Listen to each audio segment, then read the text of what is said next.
Welcome back to another video. Hope you guys are doing well. Today we're going to be working on this 2005 Honda Accord.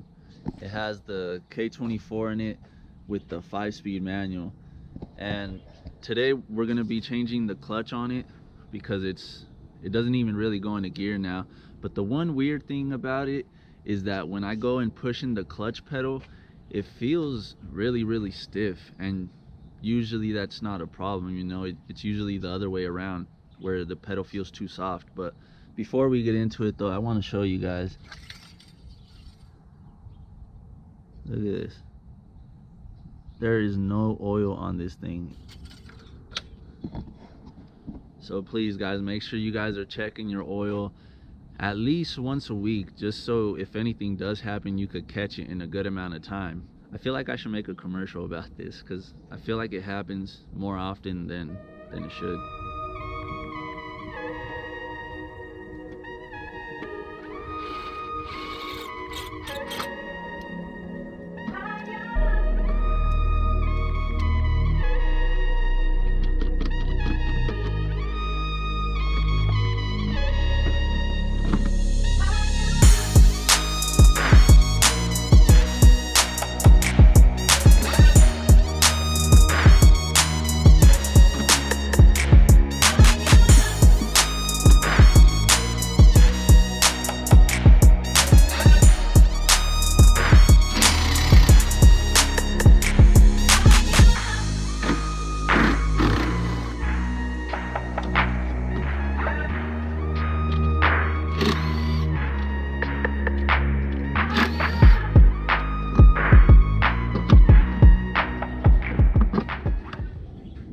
Alright guys, I'm making pretty good progress so far. I have pretty much everything out of the way on this side on top of the transmission, and then I also had to take the intake off to get to the starter down there. So now I'm gonna go ahead and jack the car up, take the wheels off as well as the lower ball joint to be able to pop the axles out, and then after that I'll be able to get the last few transmission bolts on, and then we'll be able to pry it off and get to working on the new clutch.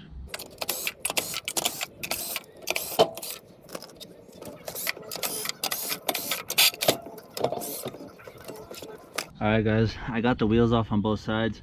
I also always put the lug nuts back on just so the threads on the studs won't get stripped, or something happened to them along the way, because then that'll ruin your whole day.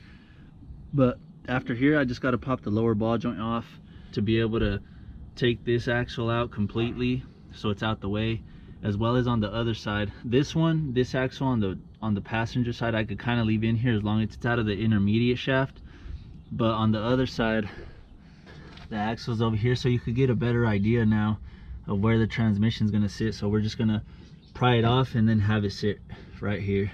And honestly, that's kind of the best way to do it, because if you don't do that, then you have to take out the whole subframe to be able to take the transmission all the way out, which really isn't necessary. All right guys, we got the transmission out the way, and you can see here that gives us enough room to be able to work right here. That way we don't have to go drop the whole subframe. Here you go. Before I even take it out, there's the problem. Here's the throwout bearing. Look how messed up it is. It looks so burnt up from just being in there and getting roasted every time they're trying to push the clutch in. Alright guys, we got the flywheel out of here, and although the surface is pretty smooth, it does definitely look like it's starting to go, as well as over here on the pressure plate. Like right here, you can see how the material is starting to change around the disc.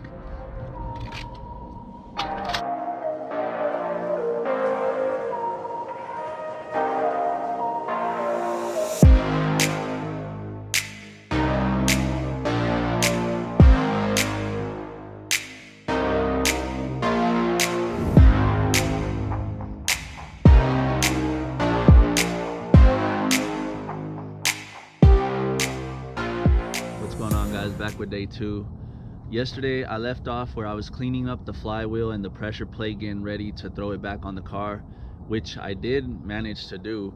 And another huge piece of progress was that I was able to get the transmission back on it before I left yesterday. So today should be pretty easy, just hooking everything back up. I gotta first throw in the axles, and then after that's done, then just hooking all the wiring back up, all the lines. So I should only have about a good solid, I don't know, hour and a half, 2 hours left of work.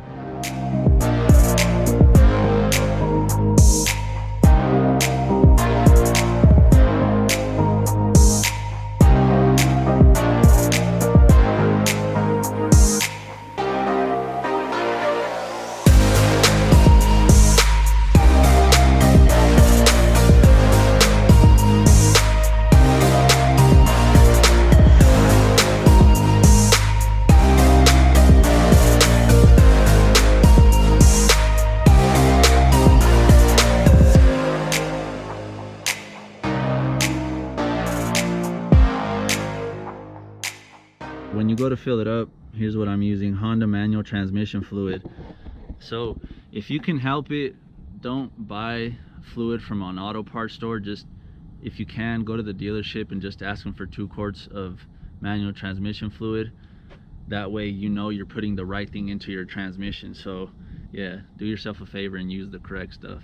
All right guys, I checked all the fluids, they were good, so let's go ahead and give this a try. This damn door, it's so hot in here. Let me check the gears real quick.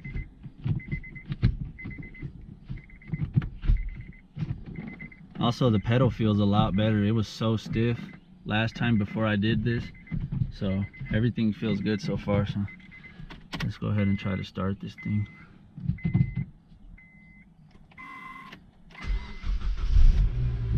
Cool. Sounds good.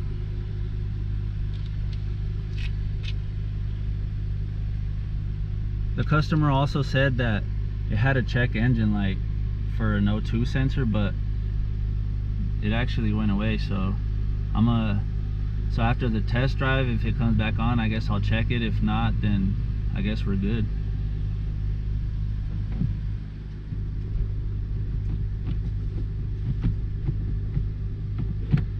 All the gears still feel really good.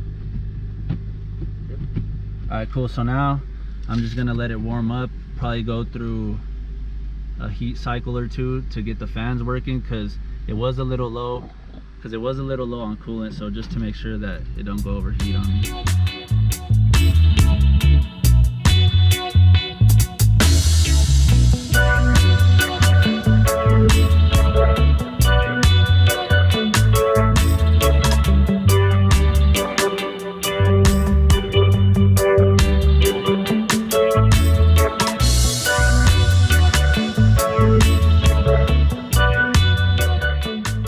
Alright guys, just got back from the test drive. I did double check the fluids again just to make sure everything was good. So now I just gotta wait for the customer to come get the car. But thank you guys for watching. I appreciate it. Like, subscribe, and keep doing what you love. Peace.